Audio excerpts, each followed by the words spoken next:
공급사슬 관리 강의 진행하겠습니다. 이번 시간에는 공급사슬 관리와 관련해 가지고 역사에 대해서 이렇게 알아볼 건데, 이 SCM은 산업화 이후에 이제 끊임없는 변화랄지 혁신의 그런 흐름 속에서 계속 이렇게 진화를 해왔습니다.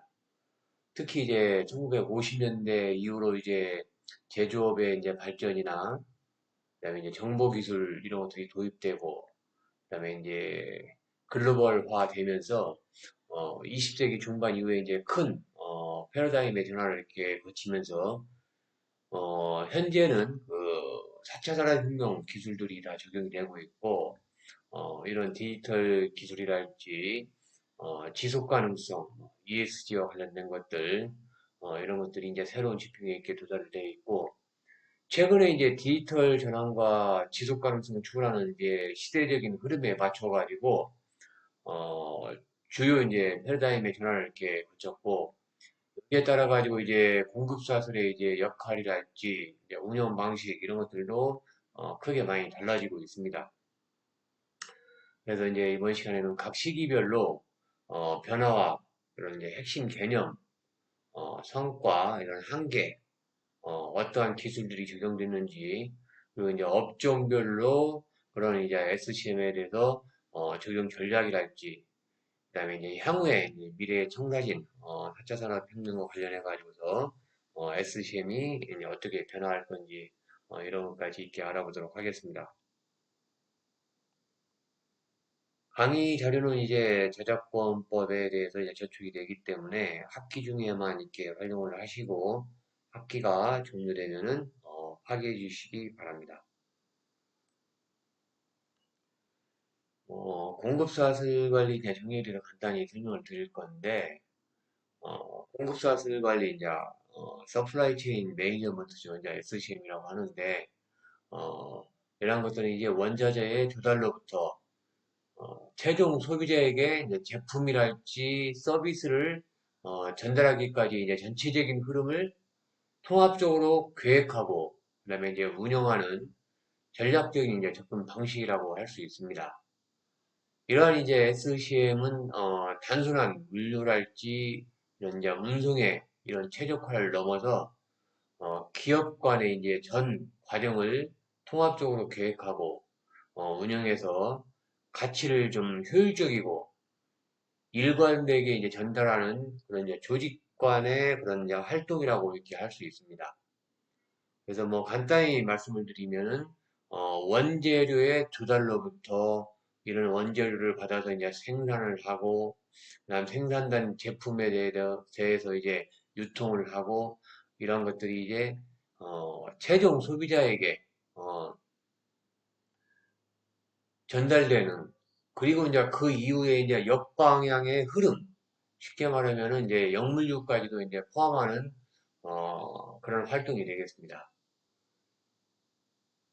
단기 성과를 이제 강조하는 이제 전통적인 조직 문화는 공급사슬 관리의 이제 목표와 상충할 수 있고, 그다음에 이제 성공적인 공급사슬 관리는 이제 높은 신뢰도를 할지, 그다음에 이제 협력과 협동, 그다음에 이제 정직하고 이제 정확한 의사소통 이런 것들이 굉장히 중요하다고 할 수 있습니다.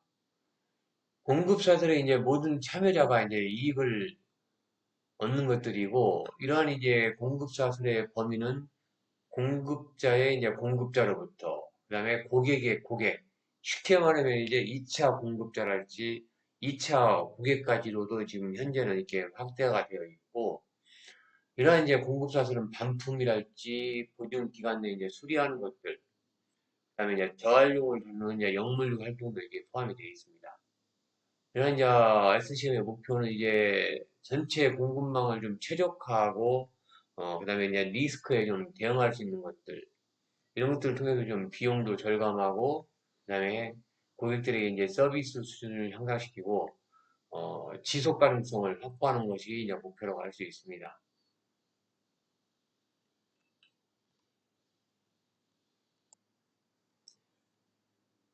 그래서 이제 제품이랄지 서비스가 이제 공급자로부터, 그다음에 제조자, 그다음에 유통업자, 소매업자, 뭐 소비자에게 전달되기까지 이제 모든 과정을 효율적이고 이제 협력적으로 관리하는 이런 시스템이고, 제품과 서비스가 이제 원자재 상태에서 최종 소비자에게 전달되기까지 이제 모든 과정을 말하는 것들이고, 이러한 과정은 이제 다수 이제 독립적인 조직이 참여하는 네트워크로 이제 구성이 되어 있죠.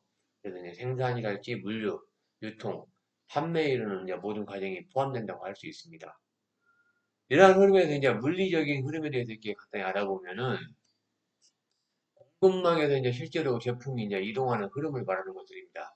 그래서 이런 것들은 이제 원자재랄지 중간재, 그다음에 완제품, 유통, 소비자로 이어지는 이런 일련의 이제 과정으로 구성이 되고, 예를 들면 이제 뭐 철광석이라는 이제 원자재가 그다음에 이제 아변, 강판 이런 것들로 만들어지죠. 중간재로 만들어지고, 그다음에 그 자동차 부품이라는 완제품이 만들어지고, 그다음에 이런 것들이 이제 대리점이랄지 딜러를 통해서 이제 최종 소비자에게 이게 전달 되겠습니다. 이러한 이제 그런 핵심 시스템이랄지 활동은 제조 공장 같은 경우는 이제 생산 라인이 되겠고, 그다음에 물류센터, 이제 창고 이런 것들이 여기 포함되겠죠. 그다음에 운송, 뭐 내륙이랄지 뭐 차량을 통해서 운송을 할 수도 있고, 해상을 통해서 배를 통해서 선적을 해서 운송할 수도 있고, 아니면 이제 항공기를 통해서 이렇게 운송을 할 수가 있겠습니다. 이러한 이제 물리적인 흐름들은 이제 제조랄지 물류 기반의 공급 안전성이랄지 납기 준수에 이제 큰 영향을 미치고, 리드 타임 최소화가 이제 굉장히 큰 요소라고 할 수 있습니다. 이런 물리적 흐름에서는. 그다음에 이제 두 번째로 이제 정보 흐름 같은 경우는 공급망 상에서 이제 수요랄지 재고, 생산, 배송과 관련된 모든 데이터를 교환하고 이제 처리를 하는 그런 흐름이라고 할 수 있고, 이제 이런 것들은 기업 간 또는 시스템 간의 정보 공유를 통해서 어, 계획을 이제 수립하거나 그다음에 예측하거나 어, 실행 조정에 이렇게 활용이 됩니다. 주요 이제 시스템 같은 경우는 뭐 이제 ERP 시스템이 운영되고 있고, ERP 같은 경우는 이제 전사적으로 이제 자원관리 시스템으로서 이제 재무랄지 생산, 재고, 구매 이런 모든 부서의 정보를 이렇게 투합하는 것이라고 이렇게 할 수 있습니다. 그래서 이제 뭐 모든 경영 자원을 단일 시스템으로 통합하는 그런 소프트웨어인데, 뭐 재무 회계 같은 경우는 매출이랄지 비용이나 결산 이런 것들을 자동적으로 처리할 수 있고, 구매나 자재 관리 쪽에서는 발주나 납품이나 뭐 대고 파악 이런 것들에 활용되고 있고, 생산 관리에서는 제조 공정이랄지 자재 투입, 뭐 생산 계획 이런 것들이 다 소프트웨어를 활용해서 관리할 수 있고, 이제 인사관리 측면, 이제 HR 측면에서는 인력 배치랄지 급여나 뭐 성과 관리, 인사관리와 관련된 것들 이런 것들도 다 시스템으로 운영을 하죠. 그다음에 이제 CRM이랄지 이제 SCM 같은 경우 이런 것들 통합해가지고서 고객 정보랄지 이제 공급망 정보 이런 것들 이렇게 연결을 해주는 것들이고, 그다음에 SNOP 같은 경우는 이제 뭐 수요했죠. 세일과 이제 그다음에 공급계, 오퍼레이션의 이제 그런 약자죠. 그래서 이런 것들 이제 수요 예측이나 그다음에 이제 공급 계획 이런 것들을 조율하고 경영 목표에 맞는 이제 수급 이제 이런 밸런스를 맞추기 위해서 통합 계획 프로세스라고 할 수 있습니다. 그래서 이제 주요 구성 요소 같은 경우는 이제 뭐 수요 계획을 이렇게 실시를 하죠. 그래서 이제 판매 예측이랄지, 그다음에 이제 고객들 분석, 뭐 시장 분석, 이런 것들도 할 수 있고, 그다음에 이제 공급 계획 측면에서는 생산 능력이랄지, 그다음에 재고 관리 관련된 것들, 그다음에 이제 공급 업체 이제 가용성 이런 것까지도 이제 연결해서 관리를 하고 있고, 그다음에 이제 재무 계획과 연계해서는 이제 수익성 분석이랄지 투자의 이제 의사결정 이런 것들이 있죠. 그래서 이제 뭐 공급 부족이랄지 그다음에 이제 과잉 예방 이런 것들을 좀 방지하고 재고를 좀 최적화시킬 수 있죠. 많은 재고를 갖고 있으면 이런 것도 현금이기 때문에 기업 입장에서는 되게 부담스러울 수 있습니다.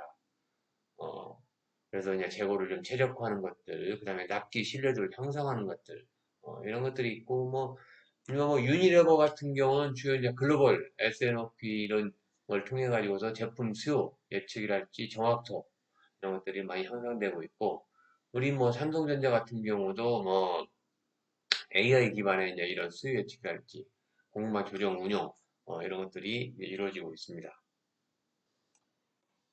다음은 이제 금융 그 흐름인데, 공급 사슬에서 그 자금의 이제 흐름을 말하는 것들이죠. 원자재 구매나 제품 판매에 따른 이제 대금 결제하는 것들, 그다음에 수출입 시에 이제 관세랄지 뭐 이런 뭐 보험, 다양한 이제 자금 거래 이런 것들이 여기에 이제 해당이 됩니다. 그래서 이제 뭐 주요 구성 요소 같은 경우는 이제 뭐 구매처랄지 이제 공급사 간의 이제 대금 결제랄지, 그다음에 국제무역에서 발생하는 관세, 운송 보험료, 그리고 뭐 선택이 필요한 이제 무역 금융, 예를 들면 뭐 신용장이랄지 뭐 송금 방식 이런 것들이 해당이 되겠죠. 그래서 이제 블록체인 기반의 이제 POC 같은 경우 이런 것들은 이제 무역금융이나 이제 보험 청구 등에서 거래 신뢰성을 높이기 위해서 이제 스마트 계약서 기반의 시스템 이런 것들을 일부 기업들이 이제 글로벌 기업들이 시범 적용을 하고 있습니다.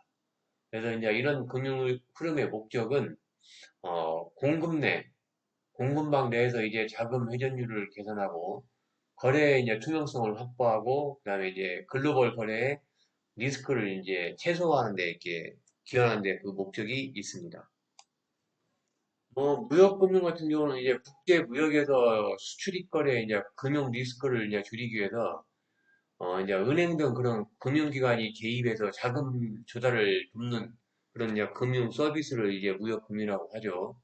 그래서 뭐 아까도 말씀드렸지만 이제 신용장 같은 경우 이런 것들은 은행이 수입업자를 대신해 가지고 수출업자에게 대금 어, 지급을 보장하는 것들 이런 것들을 말하는 것들이고, 그다음에 뭐 이제 팩토링 같은 경우는 이제 수출 채권을 금융기관에 이제 매각하는 것들 이런 것들이고, 그다음에 이제 선적 전이랄지 후에 그런 금융과 관련된 것들은 생산 자금이랄지 그다음에 운송 후 그런 대금 회수까지 자금을 지원하는 것들 이런 것들이 이제 무역 금융이라고 할 수 있고,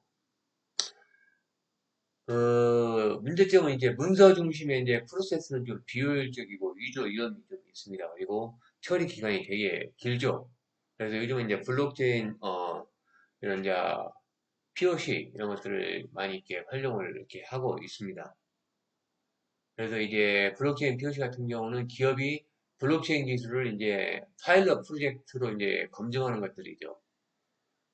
그래서 이제 이런 과정에서 실용 가능성이랄지 효과를 평가하고 이제 실험적으로 접근하는 것들인데, 목적은 이제 기술의 안정성이랄지 속도, 그다음에 이제 실제 업무에 적용할 가치가 있는지 판단하는 것들이고, 이런 이제 무역 금융이랄지 블록체인 표시와 관련된 것들이 이제 사례 같은 경우 보면은 어, 삼성 같은 경우도 이제 이런 플랫폼을 활용해가지고 이제 해운 물류 관련돼서 이제 블록체인 시스템을 이렇게 운영을 해서 그런 이제 선화증권이랄지 이런 것들을 디지털화로 이렇게 바꿔가지고서 위조를 좀 방지할 수 있고, 이런 것들을 이제 실시간대에 좀 확인할 수 있는 이런 장점이 있습니다.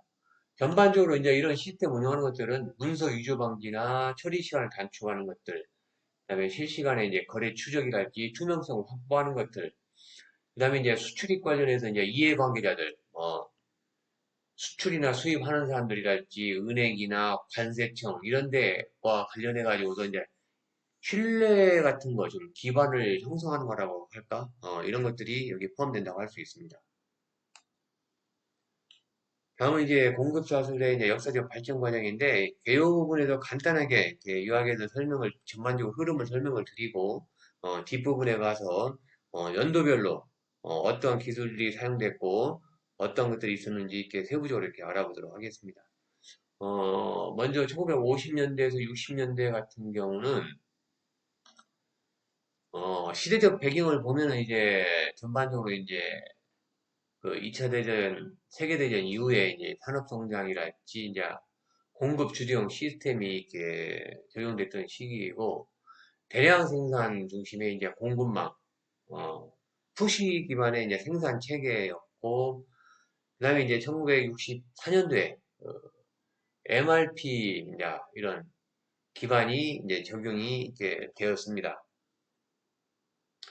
그래서 이제 하여튼 2차 세계대전 이후에 세계 경제는 이제 본격적인 이제 산업화 시대로 이렇게 접어들면서 공급 중심의 이제 대량 생산 체계가 도입이 됩니다. 미국을 중심으로 이렇게 제조업들은 이제 규모의 경제 이런 것들을 추구하면서 더 많이, 그 다음에 더 빠르게, 더 싸게, 하여튼 이렇게 만드는 데 집중을 하게 되고 핵심 개념은 이제 푸시 시스템입니다. 그래서 미리 이제 생산을 뭐 왕창 해가지고 창고에 이렇게 보관을 한 상태에서 고객들에게 이제 서서히 판매하는 그런 이제 푸시 시스템 이런 것들이 이제 적용이 됐고 이런 이제 푸시 시스템의 이제 구조랄지 운영 방식을 간단히 말씀을 드리면은 뭐 계획 방식이죠. 그래서 미래 수요를 예측을 해서 먼저 이제 대량 생산을 하는 것들이죠. 이만큼 팔리지 않을까 해서 기업이 미리 이제 만들어 놓은 것들이죠. 그 다음에 이제 마케팅이랄지 이제 이런 유통 활동 이런 것들을 통해 가지고서 쌓여있는, 창고에 쌓여있는 이런 재고를, 제품을 판매를 하는 것들이죠. 어, 좀 어떻게 보면 약간 주먹구구식이라고 할 수 있습니다. 가장 효율적인 방법은 고객이 원하는 것들, 그런 수요를 판단해서 그만큼만 만드는 게 가장 효과적인데, 이 당시에 1950년대, 60년대 같은 경우는 이런 이제 푸시 시스템이 적용되면서 많이 만들어서 쌓아놓고서 이제 판매하는 방식이었고, 공급망 구조를 보면은, 원재료를 받아서 생산을 하고, 창고에 재고를 많이 쌓아놓은 상태에서 유통을 하고, 소비자에게 이제 판매하는 이런 시스템이었고, 생산과 재고 중심의 이제 구조를 가지고 있었습니다. 그리고 이제 뭐 수직 통합과 관련해 가지고서 이제 기업들이 자재 조달이랄지 생산이나 재고, 물류 등을 모두 내부에서 운영을 했습니다. 굉장히 좀 부담스러운 그런 방법이죠. 그래서 공급망의 이제 모든 단계가 그 하나의 회사에서 어, 회사 내부에서 이제 다 포함이 돼서 모든 것들을 다 운영하는 그런 시스템이라고 할 수 있습니다. 이런 이제 수직 통합을 잠깐 이렇게 간단하게 설명을 드리면은 하여튼 뭐 원자재 확보로부터 최종 소비자에 이르기까지 모든 과정을 외부 협력업체가 아니라 한 기업에서 직접 모든 것을 다 운영함으로써 뭐 비용 절감이랄지 품질 향상, 공급적 뭐 공급 안정성 이런 것들을 추구하기 위해서 이렇게 운영을 했는데 여기에 이제 수직 통합의 방법에 이제 뭐 전방 통합과 후방 통합 이렇게 두 가지로 나눌 수 있습니다. 그래서 전방 통합 같은 경우는 이제 유통이나 소배, 이런 소비자 접점을 확보하는 것들이고, 예를 들어서 제조업체가 이제 자사 매장을 직접 운영하는 것들이죠. 대리점을 직접 본사에서 운영하는 것들이고, 후방 통합 같은 경우는 이제 원재료랄지 부품 생산, 어, 이런 이제 스트림 이런 것들을 확보하는 것들이죠. 그래서 자동차 회사가 뭐 철강 회사를 인수를 한다든가 예를 들면 뭐 치즈를 만드는 회사가 목장을 직접 운영을 해버린다든가 우유 회사가 직접 목장을 운영한다든가 이런 것들이 이제 후방 통합이라고 할 수 있습니다. 예를 들면 이제 뭐 의류 업체 같은 경우는 이제 수직 통합을 통해 가지고서 디자인이랄지 생산, 물류, 뭐 매장 판매까지 직접 수행을 하고 어 이런 것들을 이렇게 갖춘 것들이죠. 대표적인 업체가 이제 그런 이제 뭐 우리 이제 자라 업체가 될 수 있죠.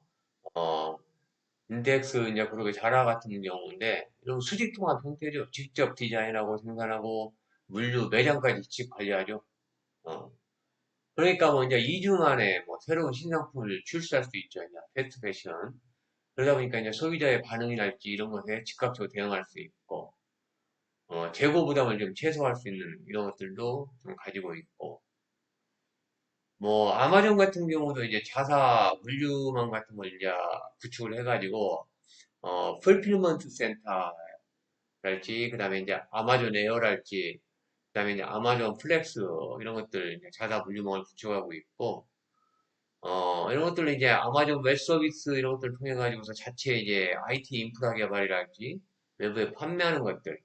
그러다 보니까 뭐 이제 미국 같은 그런 뭐 글로벌 시장의 넓은 땅에서 당일 배송이랄지 뭐 프라임 같은 경우는 이제 뭐 일일 배송 이런 것들을 실현을 하고 있고 이런 것들을 통해서 이제 물류비 절감이랄지 그다음에 재고 예측 정확도 이런 것들을 향상시키고 있습니다. 이런 이제 수직적 통합의 이제 장점은 생산비를 좀 절감할 수 있겠죠. 직접 하니까 중간 마진을 제거할 수 있고, 그다음에 이제 품질이랄지 공급 통계력 이런 것도 직접 다 통계하니까 향상시킬 수 있고, 고객 경험이랄지 일괄성 이런 것들을 확보할 수 있고, 경쟁 우위 이런 것들에서 좀 장점이라 할 수 있고, 단점은 이제 고정 비용이 좀 증가할 수 있죠.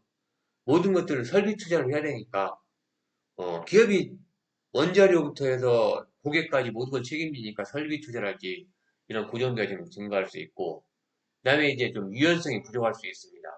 그래서 다양한 외부 공급망 이런 것들을 활용하기 어렵죠. 직접 다 해야 되니까. 그다음에 산업 변화에 민첩성이 좀 떨어질 수가 있고, 모든 과정에서 전문성을 확보하다 보니까 어, 인력이랄지 금전적인 측면에서, 경제적인 측면에서 좀 문제가 좀 될 수가 있습니다. 참고적으로 이제 수직 통합과 반대되는 수평 통합에 대해서 이렇게 설명을 드리면은, 동일하거나 유사한 산업 내에서 경쟁 기업들을 인수하거나 이제 합병해가지고서 시장 지배력을 이제 확대하거나, 그다음에 규모의 경제랄지 경쟁력을 이제 확보하는 전략들이죠.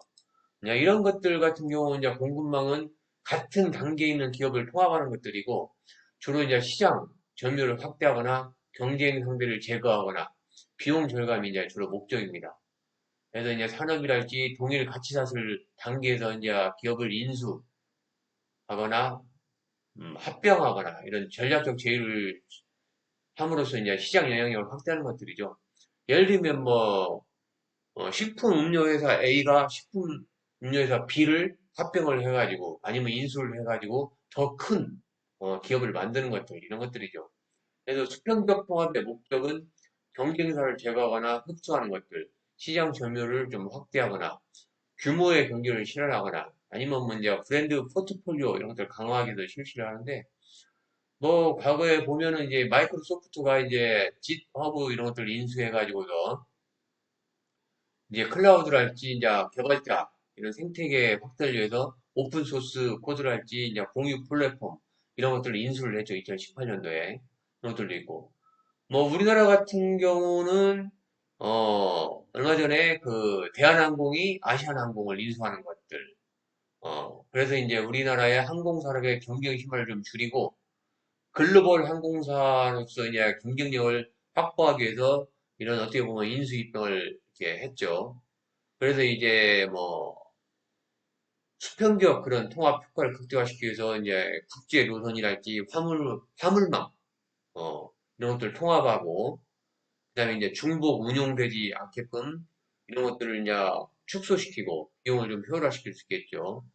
그다음에 이제 뭐 기존의 경쟁 완화랄지 이제 가격 안정성 제고할 수 있는 것들 이런 것들이 이런 수평적 어, 통합이라고 할 수 있고 이런 수평적 통합의 장점은 이제 시장 점유율을 확대할 수 있고 비용도 좀 절감할 수 있고 경쟁사를 제거할 수 있는 이런 것들이 있는데 그에 이제 단점은 이제 독과점 우려가 좀 있죠. 단독점 규제 대상이 될 수 있고 그다음에 두 개를 이제 합병을 하거나 인수했을 때 조직 문화가 충돌될 수 있고 통합에 실패하는 경우도 있습니다. 특히 이제 우리나라 같은 경우는 인수합병을 하게 되면은 이런 노조가 좀 강력하기 때문에 이런 노조들끼리 문제로 인해 가지고서 인수 합병하는데 되게 좀 어려운 점이 많고 가끔 이런 것들이 기사에 나오는 걸 볼 수 있습니다. 그 외에도 이제 법적으로나 재무적으로 좀 부담이 증가될 수 있고 이런 것들이 이제 인수합병이 이루어지면은 운영의 좀 복잡성, 운영이 좀 복잡해지는 이런 것들이 있을 수가 있습니다.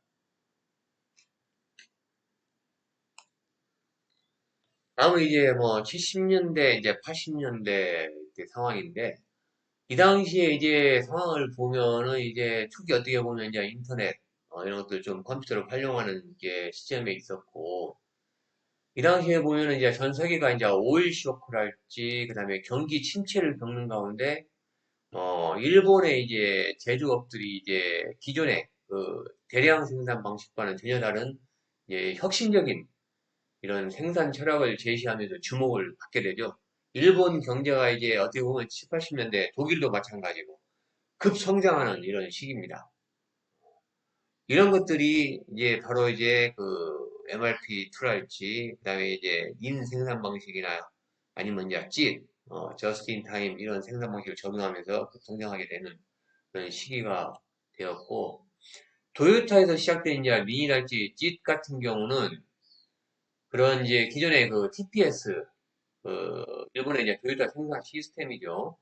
어, 그래서 이제 재고는 낭비라는 이런 개념으로서 기존에 이제 수요를 미리 예측해서 미리 생산하고 그다음에 공장과 창고에 쌓아두는 그런 이제 푸시 시스템 일반적이었지만 도요타 같은 경우 이런 TPS 시스템은 이런 것들이 이제 필요할 때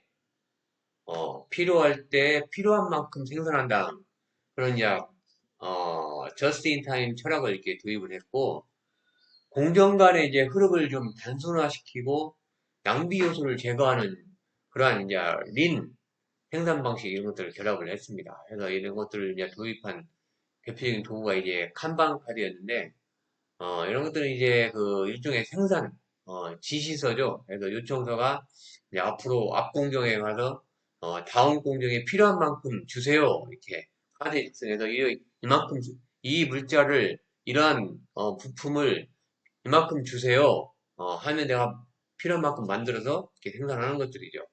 그래서 이제 토요타의 그런 kanban 카드 시스템 이런 것도 이제 뒤에서 세부적으로 설명을 드리겠지만은 린 생산 방식이랄지 그다음에 이제 접시 생산, G 시스템 이런 이제 도구로서 복잡한 그런 공급망에서도 필요한 부품이 필요한 시점에 정확히 공급되도록 만든 이런 시각적 신호 시스템이라고 할 수 있고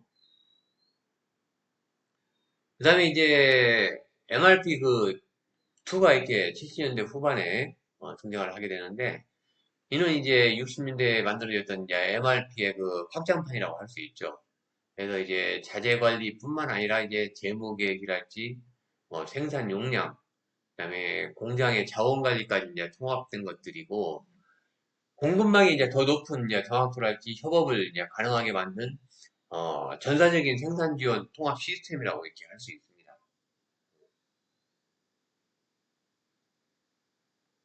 그래서 이제 납기 예측이 이제 가능하고 이런 것들을 통해 가지고 생산 일정이랄지 자재 가용성 이런 것들을 사전에 정밀하게 계획을 할 수 있고 그다음에 이제 공급망 계획의 이제 정량화로서 사람의 이제 감에 의해서 이렇게 생산하는 게 아니고 수치화 시켜가지고 정확한 데이터에 의해서 의사결정 구조를 확립했고 다만 조금 이제 제약점은 이제 고가의 이제 메인 프레임이 이제 필요했죠.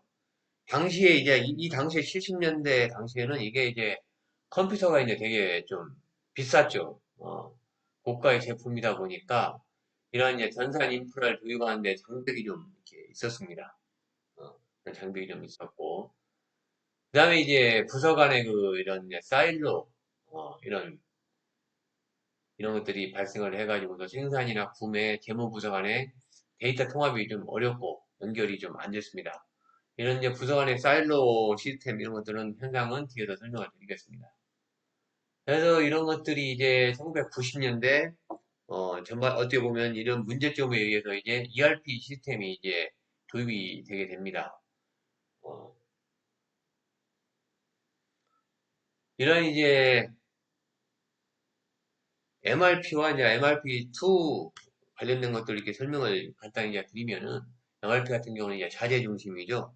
어, 그래서 그렇지만 이제 MRP2 같은 경우는 이제 자재랄지 설비, 인력, 재무 이런 것까지 다 포함을 시켰고 MRP가 이제 운영 중심이었다면은 MRP2 같은 경우는 이제 전사적인 계획 중심으로 이렇게 어, 설정이 됐고 통합 수준도 보면은 이제 MRP 같은 경우는 이제 자재랄지 이제 재고 중심 해서 이제 제한적으로 운영이 됐는데 MRP2 같은 경우는 이제 생산, 재무, 인사까지도 이제 통합된 그런 이제 계획의 이제 수립이 가능한 그런 시스템이었습니다. 그래서 이제 MRP2 같은 경우는 자재 소유 계획뿐만 아니라 인력 배치랄지 설비의 가용성, 뭐 재무적인 이제 자원까지 통합적으로 이제 고려해서 계획을 수립할 수 있었고 이런 것들을 통해서 이제 단순하게 이제 생산 가능성이 아니라 생산 이제 실행 가능성까지도 이제 판단할 수 있는 그런 이제 계기가 되었습니다. 하여튼 뭐 70년대 이제 하여튼 후반 정도 중후반 되면 이제 IBM 이런 업체에서 컴퓨터 이제 이런 기업들이 시스템을 이제 시스템 지원 이런 생산계획 프로세스 이런 것들이 전산화돼 가지고서 주 생산 계획이랄지 뭐 자재 소요 계획 그다음에 능력 소요 계획 뭐 CRT 같은 경우 그다음에 작업 지시서 생성하는 것들 구매 오더를 자동으로 생성하는 것들 비용 분석이랄지 뭐 예산 편성 이런 것들을 다 좀 자동화 시켰습니다. 그래서 이제 계획 수립부터 실행 비용 회계까지 일괄된 시스템, 전산 시스템 내에서 이제 구현이 되고, 이런 공급 계획이나 이제 생산 지시, 구매 계획 이런 것들도 전산으로 연결돼 가지고서 생산 계획을 수립하면 자동으로 이제 필요한 자재를 이제 계산할 수 있고, 그다음에 구매 오더를 생성하게 되고, 그다음에 자동으로 생산 지시가 되고, 그다음에 작업자 및 설비의 가용성 확인, 그다음에 예산 편성 확인 이런 것까지도 좀 이게 자동화 전산으로 연동이 되니까 계획과 이제 실행의 간격이 좀 줄어들었고, 그다음에 수작업의 오류랄지 부서 간의 이제 중복 업무 이런 것들도 크게 감소가 됐습니다. 그리고 이제 이런 린 생산 방식이 이제 낭비되거나 이제 효율적 극대화를 위해서 이제 MRP2와 이렇게 연계돼 가지고서 재고를 최소화한달지, 그다음에 리드 타임을 단축하는 이런 효과를 갖고 이런 시스템 같은 경우도 마찬가지 필요한 만큼 필요한 때 생산하는 이런 시스템이기 때문에 이런 이제 MRP2와 연결해 가지고서 납기 기반의 그런 역산 계획을 MRP2가 그냥 자동으로 이렇게 수행을 하다 보니까 이런 이제 수작업의 오류나 부서 간의 중복되는 업무 이런 것들도 다 감소시킬 수가 있었죠.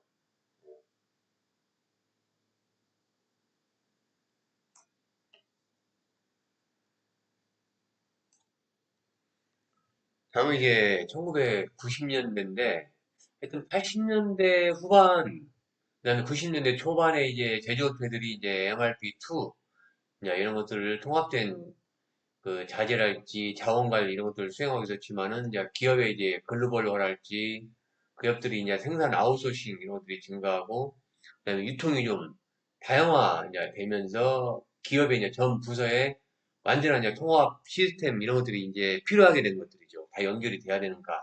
그래서 여기에 따라서 등장한 것이 이제 ERP 시스템입니다.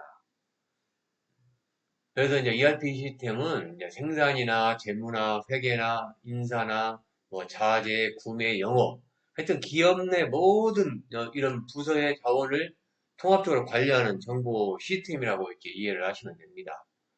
그래서 이제 이런 ERP 시스템의 목적은 부서 간에 이제 정보 단절되는 것들, 그 데이터 사일로 이런 것들을 해소하고 그다음에 이제 하나의 이제 데이터베이스로서 이제 모든 부서가 실시간에 다 연동될 수 있는 것들, 다 연결시키는 것들이죠. 음.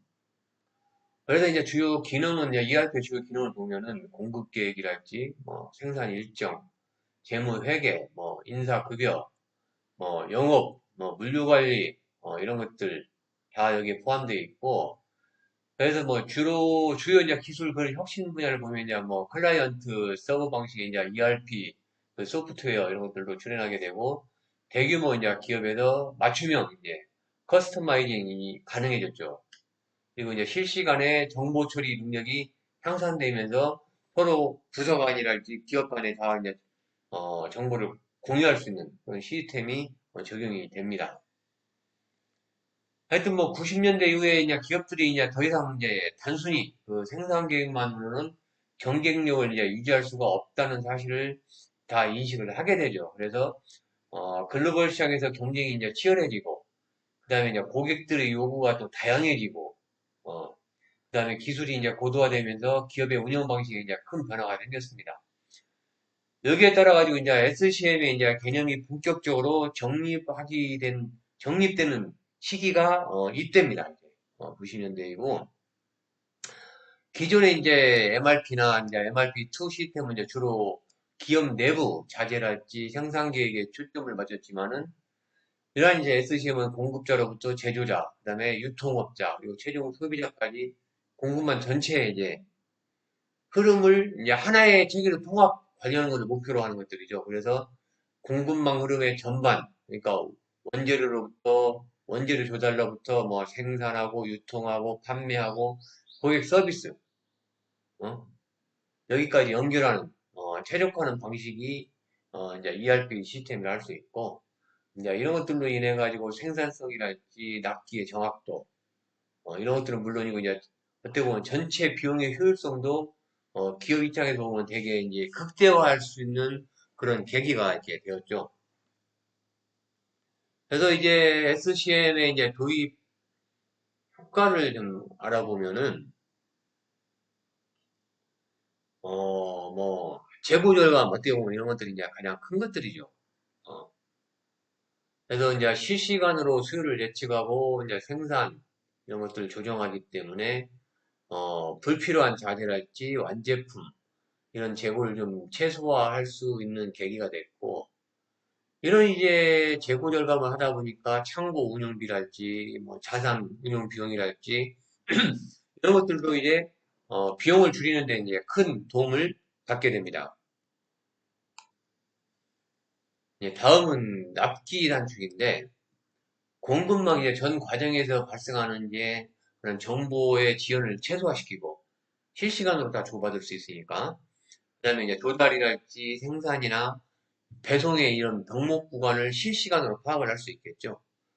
이제 이러다 보니까 고객의 납기를 이제 크게 단축할 수 있는 그런 계기도 되었고, 그다음에 이제 비용 효율성 측면에서는 전체 공급망 관점에서 보면은 뭐 불필요한 중복 작업이랄지, 그다음에 과잉 생산을 한달지, 과잉 주문을 한달지 이런 이제 불필요한 낭비 요소를 제거하기 때문에 기업 입장에서 보면은 비용의 어떻게 보면 최적화가 가능해진 것들이죠. 어, 이걸 뜰 수 있었고. 그 다음에 이제 글로벌 조달이랄지 이제 외주 생산의 이제 가능성이 좀 강화된 것들인데 생산이랄지 이제 뭐 조달에 이제 국제화가 들어가되면은 기업은 이제 부품을 전 세계에서 저렴하게 조달할 수 있고 그 다음에 뭐 특정 공정을 또 아웃소싱을 줘가지고 유연하게 좀 운영할 수도 있죠. 그래서 이제 이러한 이제 SCM은 이제 복잡한 글로벌 운영을 좀 효과적으로 관리할 수 있도록 많은 그런 혜택을 주었죠. 예, 이러한 ERP 시스템이 적용된 90년대 이제 SCM의 주요 변화를 보면은 하여튼 뭐 이런 것들이 발전하면서 기업 운영 방식이랄지 정보 관리 방식 이런 것들에 중요한 이제 변화가 많이 나타났습니다. 첫 번째가 이제 공급망 통합인데 그 ERP 시스템의 발전과 함께 이제 기존에는 이제 각각 분리돼 가지고서 운영되던 그런 생산이나 영업이나 구매나 재무 이런 부서의 정보가 이제 하나로 그런 통합된 시스템으로 연결이 이렇게 되게 됩니다. 그래서 이런 것들을 통해 가지고서 이제 수요 변화에 따라 가지고 자동으로 조달 계획과 생산 계획이 연동되면서 어, 계획의 정확도랄지 운영 속도 이런 것들이 모두 이렇게 좀 향상되고 그다음에 실시간 정보 처리 관련해서는 기존에 이제 MRP나 MRP2 같은 경우는 일정한 주기로 예를 들면 이제 뭐 하루 단위나 주 단위 또 이제 데이터를 배치하고 이제 처리하는 방식이었기 때문에 실시간 변화에 이제 민감하게 이제 대응하기 어려웠습니다.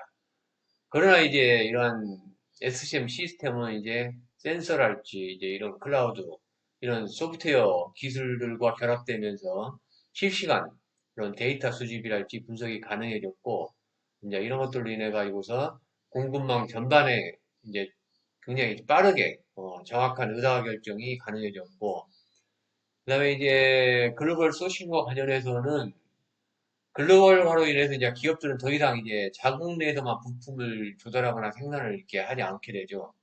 그래서 이제 세계 각지에서 가장 비용 측면에서 효율적인 공급 업체를 선택을 하고 쉽게 말하면 이제 뭐 원자재 공급하는 것들 싣고 와야 되고 그다음에 인건비가 저렴한 그런 국가 이런 데를 이제 선택을 하게 되는 것들이죠. 그래서 이제 환율이랄지 운송 조건 이런 것들을 고려해서 전략적으로 이제 소싱을 실행하게 되고 이러한 이제 SCM은 글로벌 공급망 전체를 이제 하나의 네트워크를 통합해서 계획하고 조정하고 추정할 수 있도록 지원을 했고 그다음에 이제 아웃소싱이 이제 증가되는 것들인데 기업들이 이제 핵심 역량에 집중하고 비핵심 공정, 예를 들어 조립이나 포장이나 물류 이런 것들은 외부 이제 파트너들에게 맡기는 방식으로 전환을 했습니다. 이러한 과정에서 이제 외부 파트너와 협업을 하거나 계약을 하거나 일정 관리, 일정 조정하는 것들, 그다음에 이제 품질 관리 이런 것들이 중요해졌고, 이러한 이제 SCM 시스템은 이제 이러한 외부 그런 연계 업무를 체계적으로 관리하는 데 중요한 역할을 했습니다. 그다음에 이제 예측력 향상인데, 과거에는 이제 판매 실적이 쌓이더라도 이런 것들을 어, 전략적으로 이제 활용하지 못했지만은 이 당시에 이제 SCM 시스템은 이제 수요 예측이랄지, 이런 기능을 내장하고 있어가지고서 판매 추세라, 그 다음에 이제 뭐 시즌과 관련된 것들, 마케팅 이벤트, 이런 것들을 수요 예측이 좀 가능했죠. 그래서 이제 과잉 생산과, 어, 품절 문제, 이런 것들을 동시에 해결을 했고, 이제 이런 것들이 자동적으로 이제 고객 만족도로 연결이 돼서 이제 고객 만족도를 향상시키는데, 기여를 하게 됐죠. 하여튼 90년대의 SCM은 단순히 이제 재고를 관리하는 도구가 아니라 기업의 이제 공급망을 전반적으로 이렇게 전략적으로 이렇게 관리할 수 있게 설계를 했고 실시간으로 또 운영을 하면서 글로벌 수준에서 이제 경쟁력을 확보하기 위한 그런 핵심적인 시스템을 적용할 수가 있었습니다.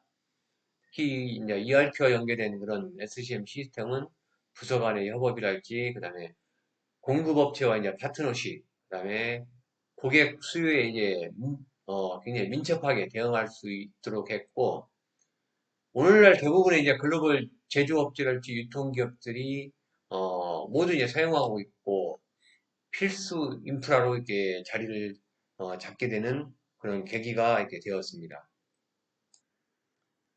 ERP 적용과 관련된 그런 기업들을 간단하게 설명드리면 먼저 보잉 같은 경우는 ERP를 도입해가지고서 항공기라는 것은 이제 수백만 개의 이제 이런 부품이 필요한 것들이죠.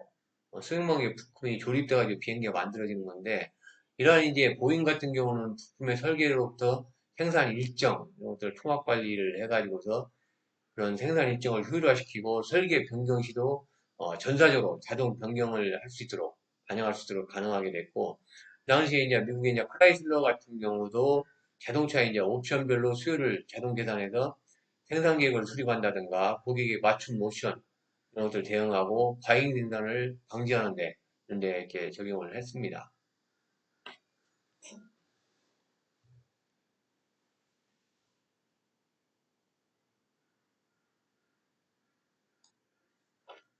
MRP와 MRP2, 이제 ERP 이걸 이제 비교 설명한 건데 앞에서 쭉 한번 설명을 드렸습니다. 그래서 다시 한번 간단히 말씀을 드리면은 MRP 같은 경우는 이제 자재 수요 계획을 생산 계획에 역산해 가지고 이제 백 스케줄링을 통해 가지고서 언제 무엇을 얼마나 필요한지를 컴퓨터로 계산하는 방식이었고 이런 것들이 이제 제품 구조 이런 것들을 자재 구매 계획을 수립하는 데 이렇게 활용을 했었고 이런 것들은 이제 그 IBM 1401 컴퓨터 기반의 그런 MRP 프로그램을 탑재해 가지고서 1964년도에 처음 도입됐다고 그랬죠.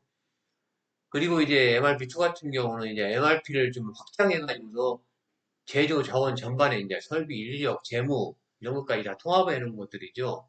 이때도 마찬가지 대표적인 시스템 같은 경우는 이제 IBM에서 만들어진 그런 시스템 이런 것들이 활용이 됐었고 ERP 같은 경우는 이제 MRP2보다 이제 좀 넓은 범위를 포괄해서 회계, 인사, 영업, 구매, 뭐 생산, 물류, 고객 관리 뭐 이런 것까지 이제 전체 부서에 다 연결시키는 것들이죠. 이런 것들이 이런 것들 대표적인 시스템이 이제 독일의 이제 SAP 그런 ERP 시스템 세계 점유율 1위죠. 이런 것들은 뒤에서 한번 제가 다시 한번 설명을 드리겠습니다. 결론적으로 ERP라는 것은 그냥 단순한 생산 계획을 넘어가지고 기업 전반을 실시간으로 운영하고 내부와 외부 정보를 통합하는 이제 디지털 기능 도구 핵심으로 자리 잡았고, MRP가 이제 MRP2가 이제 제조 중심의 이제 운영 자동화였다면은 ERP는 기업 전체 전략적인 운영이랄지 아니면 뭐 경쟁력을 확보하는 그런 이제 종합적인 플랫폼이라고 할 수가 있겠습니다. 다음은 이제 2000년대에서 2010년대 대해서 이렇게 알아볼 건데 이때 SCM은 이제 정보기술이랄지 이제 글로벌화, 고객 맞춤형 생산이 증가하고 위기 대응 역량이랄지 이런 여러 요인에 대해서 이제 되게 빠르게 좀 이렇게 진화를 했습니다. 그래서 이 시기에 공급망 관리는 단순한 이제 공급자와 생산자 간의 이제 물류 조정 수준에서 벗어나가지고 글로벌 경쟁력 확보의 핵심 전략으로 이제 자리를 잡게 되는 그런 시기라고 할 수 있습니다. 그래서 이제 SCM 같은 경우는 이제 원재료 공급자로부터 최종 소비자에 이르기까지 모든 자재랄지 정보, 그다음에 자금의 흐름을 통합적으로 이제 계획 운용, 최적화하는 경영 전략으로 공급자로부터 제조, 물류, 유통, 소매, 소비자에 이르기까지 전체 흐름을 하나의 이제 시스템으로 보고 좀 효율적으로 관리하던 그런 시기가 되겠습니다. 그래서 이제 뭐 글로벌 공급망과 관련해서는 기업들은 이제 인건비랄지 생산 비용을 절감하기 위해서 중국이나 뭐 동남아시아, 동유럽 등 이제 이런 데로 생산 기지를 이렇게 이전을 했고 이로 인해서 이제 부품이랄지 원자재를 전 세계에서 조달하는 글로벌 소싱 체계가 확산되고 자연스럽게 어떻게 보면 이제 국제 물류 네트워크의 구축이 필수적으로 어, 되는 그런 시기였고 그 다음에 이제 IT 기반의 이제 SCM 시스템과 관련해서는 뭐 ERP랄지 뭐 전자적 자원관리랄지 그다음에 이제 APS 이제 고급 생산계 그다음에 이제 RFID 뭐 이제 무선 식별 기술 뭐 EDI 이제 전자 문서 교환 이런 이제 어떻게 보면 IT 기술 이런 것들이 보급이 되면서 공급망 전체에서 실시간 재고 파악을 하고 주문 추적이랄지 수요 예측 이런 것들이 가능해지고 이제 이런 것들을 통해 가지고 데이터 기반의 정확하고 이제 빠른 의사결정이 이제 가능해지게 됩니다. 그다음에 이제 협업 기반 운영으로서 기업 간의 이제 벽을 허물고 공급자랄지 아니면 제조사, 유통업체가 이제 함께 수요를 예측하고 그다음에 생산을 계획하고 재고를 이제 관리하는 이런 것들을 공동으로 이렇게 수행함으로써 비용 절감이랄지 그다음에 납기를 좀 단축할 수 있는 이런 것들을 가져왔습니다. 그다음에 이제 맞춤형 수요 기반의 생산 확대로서 소비자의 취향이 좀 다양해지면서 이제 대량 맞춤 생산 이런 것들이 도입이 되었고 과거에 이제 예측에서 생산했던 방식에서 벗어나 가지고서 고객 주문에 이제 맞추는 그런 생산 메이크 투 오더라고 하죠. MTO 방식 이런 것들이 확산이 되고 그다음에 이제 MRP2나 뭐 린 생산과 같은 이런 것들이 결합되면서 생산 체계 구축 이런 데도 이제 좀 기여를 하게 됩니다. 그다음에 위기 대응이랄지 보급력 관련해 가지고서 글로벌 이제 공급망의 이제 리스크 관리 이런 것들이 이제 필요성 이런 것들이 이제 크게 이제 증가가 됩니다. 같은 전쟁이랄지 코로나랄지 이런 것들 인해 가지고서 공급망의 이제 보건력이 이제 중요한 경쟁력이 되고 또 위기 발생 시에 빠르게 회복할 수 있는 이런 시스템이 요구가 되게 됐습니다. 다음은 이제 자동화된 기술 도입된 것들인데 먼저 이제 EDI 같은 경우는 이제 그 전자 문서 교환이죠. 이러한 이제 EDI의 이제 기원은 이제 1960년대 말, 뭐 70년대 초 미국 물류 운송 산업에서 이제 처음 시작이 됐습니다. 처음 시작된 건. 그래서 이제 미국의 미군, 그 육군, 뭐, 미군하고, 그다음에 운송업체, 이제 물류를 담당한 트럭이랄지 철도 회사 등 이런 업체들이 효율적으로 물류 정보를 주고받기 위해서, 초기 형태의 이제 EDI 시스템을 도입한 것들. 이게 이제 최초입니다, 최초. 60년대 말에서 70년대 초에. 그러면서 이제 1979년도에 미국의 이제 국립표준기술연구소, NIST죠. 여기에서 이제 EDI 표준 포맷을 공식 채택하면서 이제 본격적인 상업적으로 사용 기반이 이렇게 마련되어 있습니다. SAP 이 기업이 이제 이 아주 이게 핵심적인 회사인데, 어, 잠깐 이 자료를 한번 제가 보여드리겠습니다. 회사 열어가지고. 이 SAP 회사는 1972년도에 이제 독일에서 이렇게, 발도르프에서 이렇게 설립을 했는데, 아이벤 출신 엔지니어 5명이 이걸 만들었습니다. 그래서 처음부터 이제 기업에 이제 여기도 보면 나와 있지만은 재무랄지 회계, 물류, 인사, 이런 업무를 통합할 수 있는 이런 소프트웨어 개발을 했고, 성장을 했고, 지금도 이제 이런 SAP의 이제 ERP 시스템을 많은 기업들이 이걸 활용을 이렇게 하고 있습니다. 하여튼 이 EDI는 뭐 90년대 후반부터 2000년대 대기업이랄지 이제 소매 유통업체를 중심으로 해서 급속히 확산이 됐고 뭐 월마트나 뭐 시어스, 포드, 뭐 GM 이런 이제 미국의 소매랄지 제조 대기업들 공급망에서 공급업체랄지 서로 이제 문서 자동화를 위해서 본격적으로 이렇게 도움이 됐고 이 당시에 또 이제 인터넷이 많이 발달되다 보니까 많이 확산이 됐죠. 그래서 이제 뭐 주로 이제 주문서랄지 송장이나 뭐 출하 통지서 이런 거래 문서를 실시간으로 이렇게 주고받고 그러니까 이제 처리 시간 이런 것들도 단축할 수 있고 인건비 절감이랄지 오류도 좀 감소할 수 있는 그런 장점이 이렇게 있었습니다. 다음은 이제 WMS 그 창고 관리 시스템인데 창고 내 이제 재고의 입고랄지 보관, 뭐 피킹, 출고 이런 모든 활동을 이제 디지털로 이제 관리하고 추적할 수 있게 해주는 그런 이제 시스템이죠. 그래서 이 시스템을 이제 기업은 이제 어느 제품이 언제 입고되었고 현재 어디에 보관되어 있고 언제 출고된지를 실시간으로 이제 확인할 수 있는 이런 시스템입니다. 어, 그래서 이제 뭐 재고 회전율이랄지 안전 재고의 수준 이런 것들을 관리함으로써 재고의 정확성이랄지 창고 운영의 효율성을 높이고 또 뭐 기업 입장에서 보면 이제 불필요한 재고랄지 아니면 이제 보관 비용 이런 것들을 줄이는데도 크게 이제 기여를 했습니다. TMS 같은 경우는 이제 운송관리 시스템인데 제품의 운송 과정의 이제 경로 계획이랄지 배송을 추적하는 것들, 운송비를 계산하는 것들 이런 것들을 이제 세계적으로 관리하는 것들이죠. 그래서 제품이 출하하고 나서 해당 제품이 이런 제품들이 어떤 경로를 통해서 어디를 거쳐가지고 어디 위치하고 있는지, 언제 도착할 예정인지 이런 것들을 실시간으로 모니터링할 수 있고 납기 예측의 정확도랄지 고객 응대 수준이 획기적으로 좀 향상될 수 있었습니다. 이런 이제 TMS 같은 경우는 이제 최적의 이제 배송 경로를 제한하고 공차 운송, 그런 물류 차량들이 이제 빈타로 이게 가지 않도록 운행을 줄여주는 것들이죠. 그래서 물류 비용도 절감할 수 있고, 그다음에 이제 RFID는 이제 바코드 이런 것들은 이제 제품 단위 혹은 박스 단위에 부착되어 있는 것들이죠. 태그죠.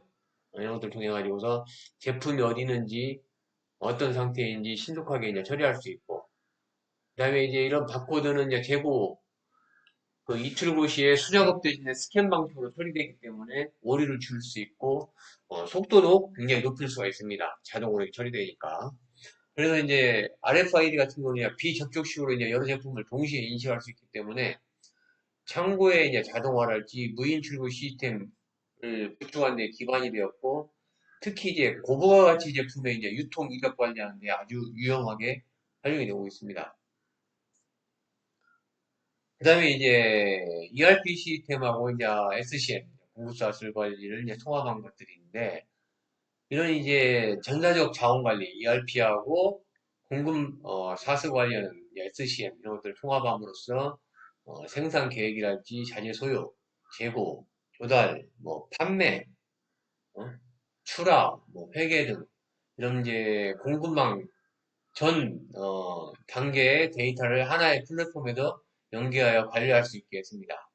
이러한 통합은 이제 부서 간 실시간의 데이터 공유를 가능하게 하고 생산이랄지 영업, 구매 간의 이제 계획 불일치 이런 것들을 줄이고, 그다음에 납기의 정확성이랄지, 그다음에 이제 계획의 이제 정합성 이런 데 향상하는 데 좀 기여했습니다. 그리고 이제 외부의 협력사와도 이제 연결을 해서 연결도 가능해졌고 공급망 전반에 어떻게 보면 효율성이 좀 많이 제고가 됐다고 할 수 있습니다. 그 다음에 이제 GPS 기반의 운송 추적인데 트럭이랄지 뭐 선박이나 컨테이너 이런 운송수단에 이제 GPS 기반 장치를 설치함으로써 이제 물류 담당자는 제품이 현재 어느 지역을 통과 중인지 언제 도착할 것인지 이런 것들을 실시간으로 이렇게 확인할 수가 있었습니다. 그래서 이러한 기술은 이제 특히 이제 국제 물류나 장거리 운송에 이제 유용하게 활용이 되었고 뭐 예기치 않게 이제 지연되는 문제, 뭐 기상 문제랄지 통관 문제 이런 거에 대해서 이제 빠르게 대응할 수 있는 기반을 만들어줬습니다. 그리고 이제 고객에게는 이제 정확한 배송 상태가 안내되어서 신뢰도랄지 이제 만족도가 향상될 수 있는 어, 그런 장점이 있었고 전반적으로 이제 이런 기술들이 단순한 이제 내부 제보랄지 운송 관리를 넘어서 전체 공급망의 이제 실시간 투명성을 확보해주게 되어 있습니다. 그래서 이러한 것들을 통해 가지고서 기업 입장에서 보면은 정확한 납기를 준수할 수 있고 잘못 배송되는 것들이 감소될 수 있고 그다음에 이제 물류 비용을 절감할 수 있고 이러한 이제 리스크 예방 등 이제 다양한 성과를 달성할 수 있었고 더 나아가서는 이제 고객 중심에 이제 민첩하고 유연한 공급망 체계로 전환하는데 어, 기여할 수가 있었습니다. 뭐 여기에 따라서 주요 성과를 알아보면은 좀 이제 재고 비용을 뭐 절감할 수 있었죠. 실시간에 이제 수요 데이터랄지 예측 시스템을 통해서 필요한 만큼 생산하고 적정 수준으로 보유하기 때문에 기업 입장에서 보면은 불필요한 재고랄지 보관 비용을 크게 절감할 수 있었고 그다음에 이제 뭐 리드 타임 공급 소요 시간을 단축할 수 있는 것들 하여튼 뭐 글로벌 물류 체계랄지 전자 시스템이 결합되면서 생산부터 배송까지 이제 전 과정이 최적화되고 제품 출시 속도가 좀 빨라졌고 공급망 이제 가시화가 좀 형성이 된 건데 이러한 이제 SCM이 이제 주문이랄지 생산이나 출하, 도착까지 어, 모든 흐름을 실시간으로 이제 추적이 가능하게 되어서 문제 발생 시에 신속하게 대응이 가능해졌고 뭐 생산이랄지 조달, 물류 등에서 이제 자동화와 최적화를 통해서 비용이 이제 크게 감소할 수 있었죠.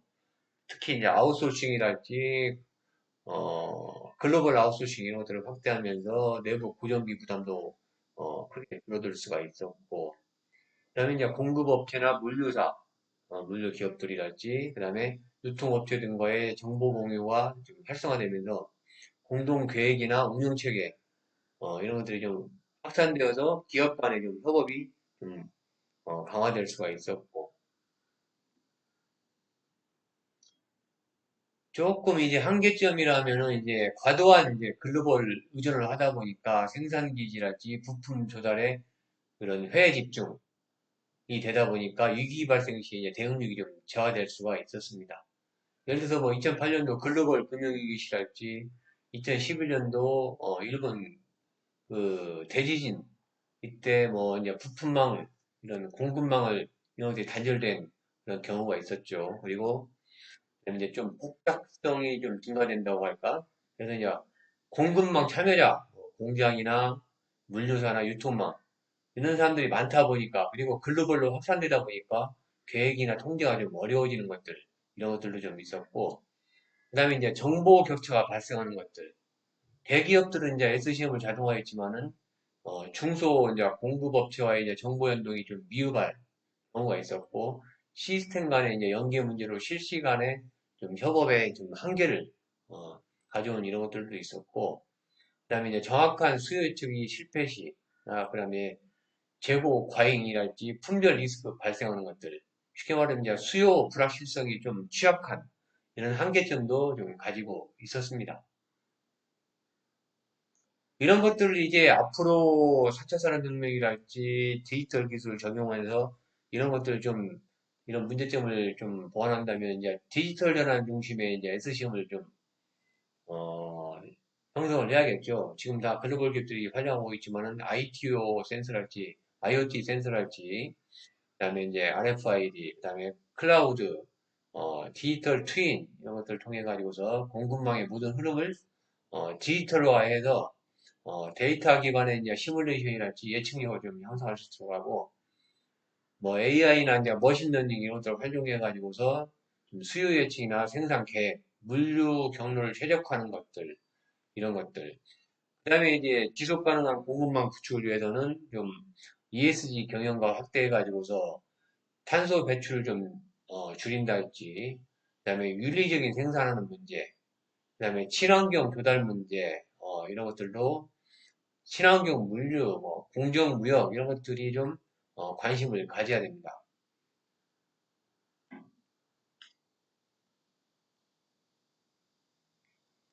다음은 이제 뭐 공급망 가시성 강화 관련해 가지고서 공급망 가시성 강화라는 것은 이제 공급망 내에서 제품이랄지 정보, 자재, 자금의 이제 흐름을 실시간으로 추적하고 모니터링할 수 있는 이런 능력을 말하는 것들이고 단순히 이제 재고 수량만을 보는 걸 넘어가지고서 어떤 제품이 언제 어디서 어떻게 이동하는지 이런 전 과정을 투명하게 이제 파악할 수 있는 이런 상태를 이렇게 말하는 것들이고 이런 이제 가시성이 왜 중요하냐면은 하여튼 뭐 글로벌화되고 아웃소싱이 확대되고 납기, 단축 이런 걸로 인해 가지고서 공급망이 이제 점점 복잡해지고 다국적화됐습니다. 여기에 따라 가지고서 이제 부품 수급 지연이랄지 생산 자질, 그다음에 유통 병목 이러한 다양한 리스크가 이렇게 빈번해졌기 때문에 전체 공급망을 한눈에 볼 수 있는 이런 가시성 확보가 어떻게 보면 지금 기업 입장에서는 핵심 과제가 됐습니다. 이런 것들이 이제 가시성이 좀 가시성 이런 것들이 확보되고 강화되면은 리스크 대응력이 좀 향상될 수 있죠. 예를 들어서 뭐 재난 발생 시 지진이나 폭우 이런 것들로 인해서 물류 경로가 막히면은 뭐 다른 경로로 전환할 수 있고 부품이 부족하면은 예를 들어서 뭐 협력사에서 지연이 되고 있으면 이걸 인지해서 다른 공급처로 대체 발주도 할 수 있고 그다음에 출고 직전에 주문 변경도 이렇게 가능하고 이런 것들이 좀 향상될 수 있겠죠. 이런 것들로 인해서 좀 이제 그 반품률 이런 것들을 좀 감소시킬 수 있죠. 그래서 잘못된 제품 발송이랄지 수량 오류, 오배송 이런 것들이 줄어들 수 있고 정확한 배송이랄지 고객 반품 요청 이런 것들이 감소할 수 있고 이런 걸 통해서 이제 제품의 품질이랄지 유통 이력 추적도 가능하고 불량이나 유통기간 이런 경과품 출하는 것도 차단할 수 있습니다. 그 다음에 납기의 이제 정확도를 좀 향상시킬 수가 있습니다. 실시간 위치 추적이랄지 상태 이런 것들 확인을 통해 가지고서 고객 주문 대응 속도를 향상시킬 수 있고 그 다음에 이제 예상 도착 시간 이런 예측도 가능하고 고객과의 납기 약속 이런 준수도 좀 높일 수 있겠죠. 그 다음에 이제 유통 비용을 좀 절감할 수 있겠죠.